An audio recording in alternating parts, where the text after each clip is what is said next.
got a lot of questions asking about this 2JZ swap Celica I've been building. I don't even know where to start with it. To start with the car, I bought this frame. It was a 2001 GTS Celica with a 2ZZ engine. But when I bought it, it would not start. Later found out cylinder 2 decided to eat the valves and smack the spark plugs on, so after that decided it's gonna need a new motor either way. And I was gonna do a full build on a 2ZZ, build a pretty cool Celica. Even though I already had in my mind the idea of a 2JZ Celica, but I thought that was way too expensive, way too out of range. Like, that's a far down the road when I'm a rich old man kind of deal.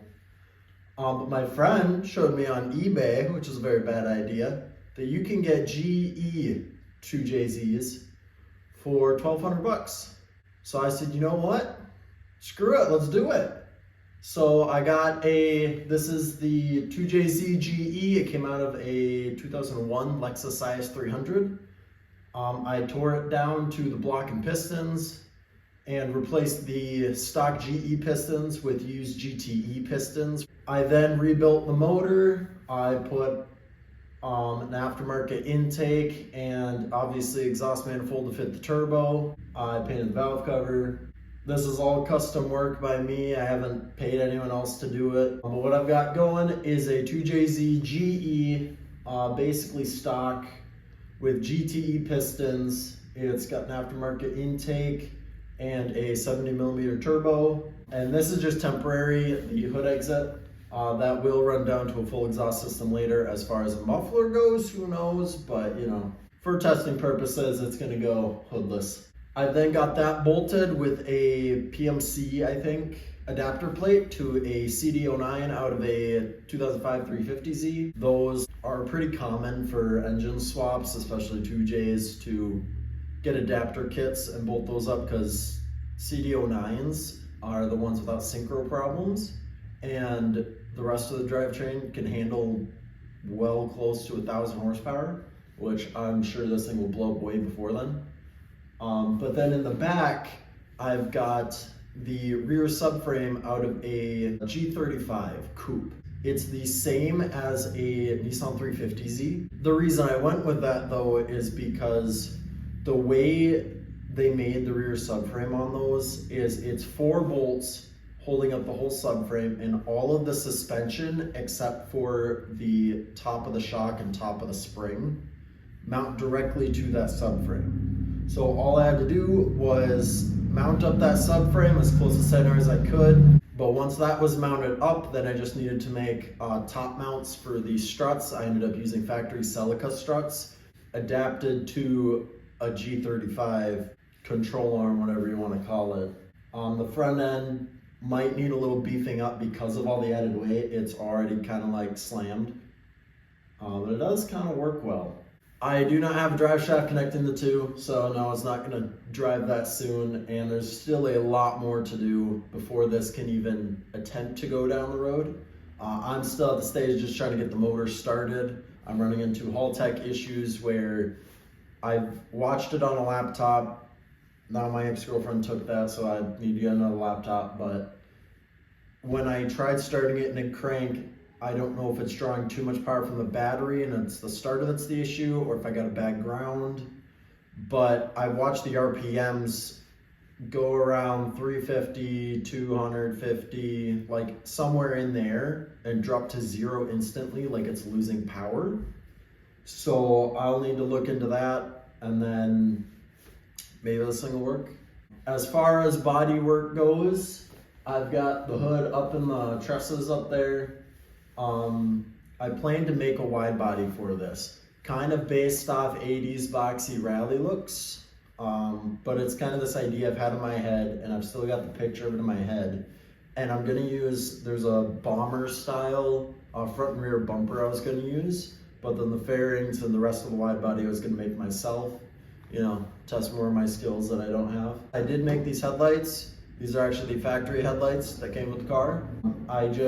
One of these I cut the bulge out, the other one I heated and melted it in. And then tried smoothing it over. You can still see it and it's obviously there, so I'll probably need to do some more work later on that. But what I've got here is a running strip that also acts as a turn signal and 2 pod lights as the headlights.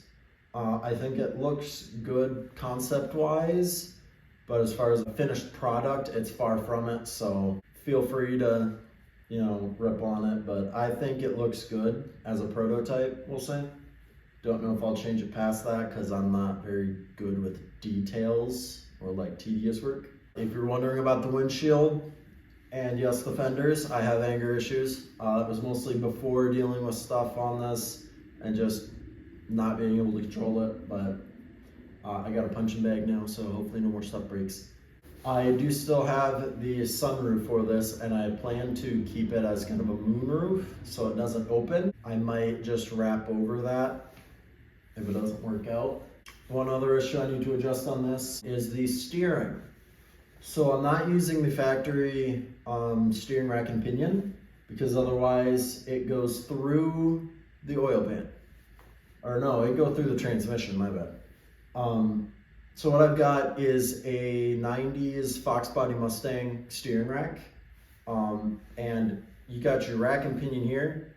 I forget which way it is, but there's either gear on top or on bottom. This is backwards from the Celica, whether it's on top or bottom. Because of the position of it, because I actually took the front suspension and swapped sides to move the steering parts forward. And I also had to build an extension for the steering wheel, but that way the pivot point is in front of the tires or in front of the center pivot, rather than opposed to Celica's it's normally behind. That way it can run through the little divot that is in the oil pan to run like subframe and suspension parts. The subframe on the front is all custom. It was the factory subframe that I modified to and welded to be a custom one so that I have the mounts I need. The reason all the metal looks janky is because it's all free metal my dad had when he bought a building that I was working on this in, and he said I could use whatever I need from it. So that's why there's a bunch of mismatched, weird looking metals, just free metal. Right now I'm running the factory brake system. I've got the factory Celica brake booster and I will re-bleed them to the front calipers. I've got no rear calipers right now. I plan to maybe implement rear brakes like a normal car or just switch it to just hydro e-brake in the rear. We'll see, but right now those are seized. Again, this is far from driving down the road. As far as specs on the 2JZ, or running whatever spark plugs it had in it, I'll switch those out later. But it's got LS coil packs with, I want to say, 600cc injectors. I don't remember. Along with a 70mm turbo. My goal is 650, either 650 horsepower, whether that's to the crank or to the wheel, I don't really care. Honestly, if this thing just drives down the road and makes over 400 and rips, that'll be enough for me. That's enough of an accomplishment in the first place. I want to get started working on this soon. I've been trying to figure out issues with my CBR because I want to ride a bike this year. Spent all last year trying to get a Ninja running and couldn't, so this year I got a fuel injected CBR 600RR, but now it's got a ticking noise, which might be the cam chain tensioner. But once I get the bike running and properly, then I'll start work back on the 2J Celica. I've had this since I was 17. I'm 19, almost 20 now. So I've had this thing going on 3 years. Yeah, going on 3 years. And it's been a lot of work. I've done a lot of learning. And I will say the reason I'm not a fan of school systems is because I learned absolutely none of this from school. The only thing I learned was how to weld, which even that wasn't good. But all of this was just ambition and passion. Just, I find cars cool. I want to build a cool car, and here you go. Now it's 2JZ swapped Celica. I've got a lot of friends that are really excited about this too, and I've been getting a lot of like comments on it. And a lot of people seem excited for it, which I'm glad about because it's been a lot of work to get it here.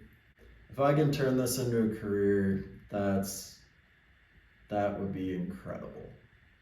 Now, if you're curious on how much this costs, the 2JZ was $1,200 off the bat after clutch, flywheel, turbo, injectors, intake and exhaust manifold, turbo, not including the exhaust system because I've still got a lot to do on that. I've been keeping track. Motor is around $4,500 to where it's at now. The transmission, I got, I want to say 1,000, and the adapter plate itself is 1,100. Adapter plate actually comes with the flywheel, so it's not that bad. The rear subframe would have been like $600-700, but I got it for $300 because I drove 7 hours to Wisconsin to pick it up. Funny story is, we took the suspension off one side of that so that it would fit in my Celica because I drove my daily down to pick it up. So that was a fun time, that was a trip. It's running a 17-gallon aluminum fuel cell. It's also got a Chevy OBS radiator. So the reason a lot of these parts are mixed matched is because I've been keeping track, and I want to say it's 7 different cars. It's a Celica 350Z, G35 Supra, IS 300, Fox Body Mustang, and an OBS Chevy. The reason there's so many mixed matched parts is because, you know, custom build, and I don't have the money to just buy newer custom parts. So the reason I got an OBS radiator or a Chevy radiator is because my friend has like 3 trucks that are the same, and 2 of them are parts trucks. So he was like, yeah, sure, have this free radiator. I want to see the build done. So shout out to Logan. Thanks for the radiator, like over a year ago, but still thank you. Helps out. The wiring harness, being honest, is just the factory wiring harness that came with the motor. I've just rewired it to the Haltech. It kind of works. I'm gonna say kind of because it hasn't started. If it starts and runs, then cool, it works. I know a lot of people are taunted and like scared of wiring, or I don't know if taunt is the right word, threatened by wiring, just they're scared of it. But honestly, it's not bad, especially if it's early 2000s. A lot of stuff's just on-off wires. Like the coil packs, 4 wires, scary, right? 2 of them are grounds. One is just a signal power on, the other is actually the load power to the spark, or coil to ignite the spark. It just gets to be a lot of wires when each part has 1, 2, 4 wires each part, and then it kind of gets to be much. But I'm honestly proud of where it's come so far, especially over a year ago where it was this far along. It's kind of been sad that it's been sitting like this for over a year because housing, relationship, a whole lot of stuff has changed. When I got this to where it is sitting now, I was at my parents' with my girlfriend, working at McDonald's, barely scraping stuff by, basically putting all my effort into this. Life has taken a slight turn to where now I've got a sport bike and a house where I've got a wide stall. I can just park stuff in, work on stuff in, whatever. And then this is my project stall, and the stall next to me is actually, I'm renting it out to my buddy. So life's definitely taken a turn, but I think it's for the better. So I'll give you guys a close-up. I know one guy asked about the frame. Back there is the factory Celica frame. There's some reinforcements in there. That's bolted up to the main frame of the car, and that supports, that's rigid to the other side, and that kind of creates a subframe for all this that then runs out to a bar across there. And that's where the steering rack mounts, and then we've got the sway bar mount on here that comes up to a radiator support I had to cut out for the pulley, the crankshaft. I got some bar ends. These are just mounts for the intercooler. Don't judge my welding. I'm not a professional. but it should hold at least for testing. If it breaks, whatever. Is the transmission with all the wiring I'm dealing with. I welded up mounts to the floor pan and part of the frame so that the transmission uses its factory mount through the floor. I still have to cut more out to go back. Back here I've got the fuel cell. I just got some bars in holding it in place with support bars underneath. And then here I've got bolted down, let's see. So I've got, this is the G35 subframe. I've got axles in it. A lot of this is used, but the axles are actually new. Those are some of the adapters for the Celica struts. This is honestly pretty hideous. That's the framing situation. And then here I've got a bolt going all the way through on either side to this attach point, and then the other end I've actually created a stud using a bolt and welding some mounts up. So if I wanted to, I could drop this whole frame out the back again, which is nice. The taillights, those are kind of a custom job. They're also more of a concept. I've got a picture of it. I'll show up on screen. And along with the wing up there, I got kind of a good picture of, like, an idea for the taillights I want to do. Some more work I got to do is, this is the charge pipe. This was actually leftover exhaust pipe from when I put an exhaust on my daily. There's the other one I'm working on. Now that I got a welder, I can actually finish those up and grind them down. But yeah, definitely not perfect and definitely could be done better, but it's practice and it's testing my skills. So if it runs at all or moves at all, that'll be amazing.